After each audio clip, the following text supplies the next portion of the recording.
Yeah. Get a vape pen if you really want to be medicating discreetly, is what I'd say. When I lived in Nebraska, I lived in a town of about 29,000, and I had a vape pen out there, and I'd be walking to the Walmart, with my Omnicron. It was pretty great, and I'd actually stand at the counter at work 10 feet away from people e-cigging it away, I told them, so it was awesome then. Oh, yeah. Me and Rye Pritchard were at the L.A. airport, and we were just like, right in front of the TSA, like nobody knew, It's just like, if anything, you could just say, it's an e-cig or something, like you're just... That's what I told him. That's what I told my boss, and he's like, yeah, great, good for you, I don't know if we should be disclosing this information, like, publicly, but yeah. Oh, yeah, it doesn't bother me whatsoever. It's whatsoever. like our little secret. I was pretty open with everybody at my work in Nebraska that, I had a lot of problems as far as physical problems, why I used marijuana, and they were actually pretty okay with it, so... Open with it. That's cool. That was all right.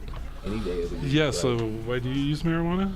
Tell the people a little bit about that. Why I use marijuana is for nausea. I actually take 24 pills a day. I had cancer about 10 years ago, which left me with a lot of problems. I fell into 2% of problems with people. Like as far as muscle spasms, I have hypocalcemia. And really, the best help has actually been the oil, because I was getting some pretty bad infections in Nebraska about once a month for 10 years along my incision line of where my cancer scar is. And I'd be in the hospital for 2 weeks at a time.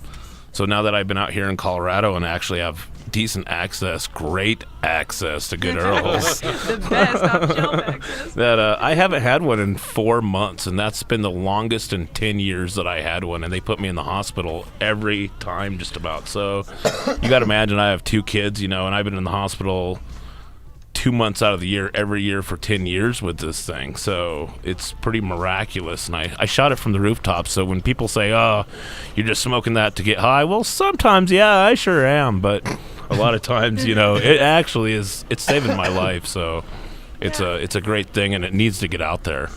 So